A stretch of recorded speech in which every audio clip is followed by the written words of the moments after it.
Almost all American journalism is controlled by a few massive corporations. News Voice is a one-of-a-kind mobile app that tracks the bias and corporate interests that infuse the news stories we consume every day, and it's completely free to use.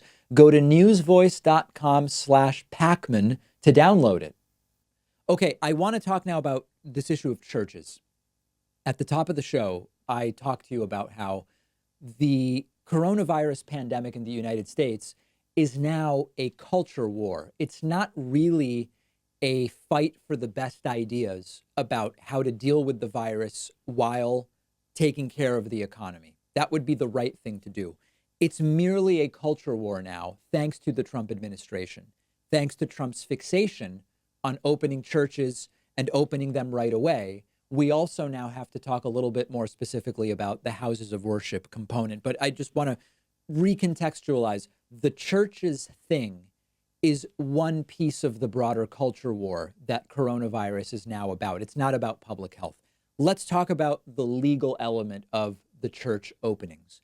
Donald Trump said late last week, governors must, at his direction, designate houses of worship as essential organizations so that they are allowed to reopen in places where they have been closed. And Donald Trump even said, if governors don't determine that churches are essential, I will override governors and make sure that churches are deemed essential. Let's look at this. This is from a press briefing late last week. Trump bailed without taking any questions after saying the following. I know them well. They love their congregations. They love their people. They don't want anything bad to happen to them or to anybody else. The governors need to do the right thing and allow these very important, essential places of faith to open right now for this weekend. If they don't do it, I will override the governors. In America, we need more prayer, not less. Thank you very much. Thank you. So there are multiple layers to this. First is the question, are houses of worship really essential? Okay, now I'm going to be exceedingly fair on this issue. Houses of worship are not essential to the economy. Houses of worship are not essential to public health, and they are not essential to life. You don't need churches like you need a grocery store, because without food you die. But I understand culturally that churches are seen as essential by religious folks. I don't see it that way, but I know many people do. That's why this is the perfect issue for Trump to focus on in order to wage coronavirus as a culture war. It's perspective.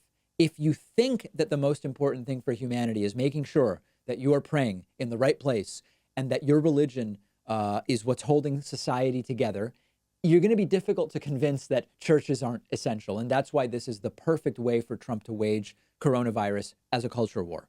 Then we have the public health component. If restaurants can't yet be open to dine in, how do you justify churches being open? You can dine in at a restaurant much more safely and in much less time than you can go to a church on the average.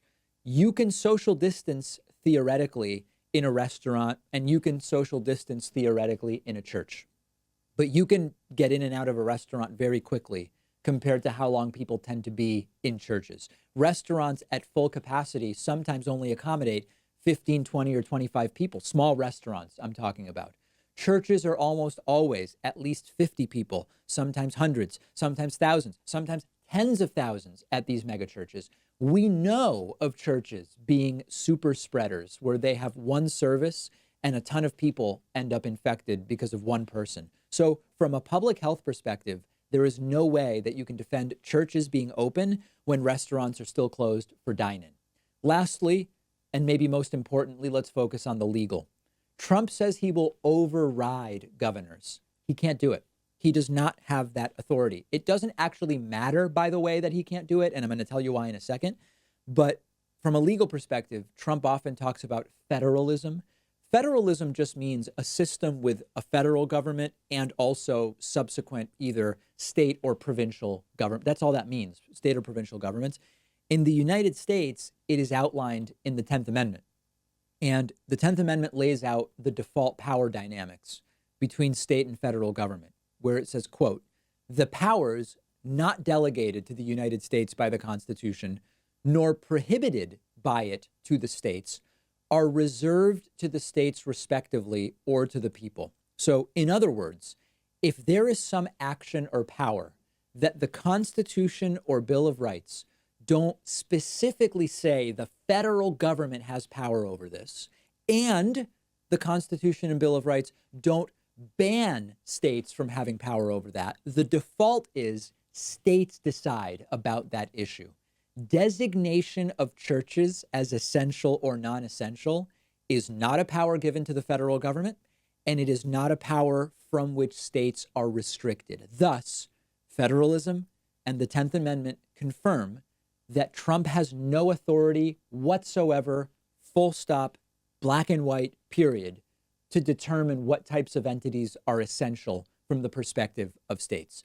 That is really the analysis that's required. We don't need to go further. Now, to finish this up, it doesn't actually matter politically that Trump has no authority to force governors to say churches are essential, because by merely saying this, Donald Trump has already virtue signaled. He has called for churches to be designated as essential. He has claimed that he will override governors. That's really all that matters. If you are a Trumpist from a section of the religious Trump voters, you don't care that he won't actually override governors. You don't care that he can't override governors. He has said what he needed to say. He says he wants to override governors and that he believes churches should open right away. That's it. It's virtue signaling at its worst. The right is quick to criticize virtue signaling when they see it from the left. This is absolutely the worst of the worst virtue signaling. Lastly, what Trump could do, or what he could try, is to withhold money from states if they don't do what he wants. It would be sick. It would be immoral. I don't know whether it would be legal, but Trump has already threatened Michigan and Nevada about withholding money if they do vote by mail. That he could absolutely threaten. Whether he would do it, whether he could do it, is a further question to which we don't have an answer right now. We're going to continue covering this story on the show's Instagram at David Pakman Show. Also, I am having a rabbit fiasco in my backyard. I'm going to talk about it on today's bonus show, but you can also follow the craziness on my personal Instagram at david.pakman. Plus, on my personal Instagram, the most popular post I've ever made to Instagram, it's me holding a puppy over the weekend. Just me holding a puppy, nothing else.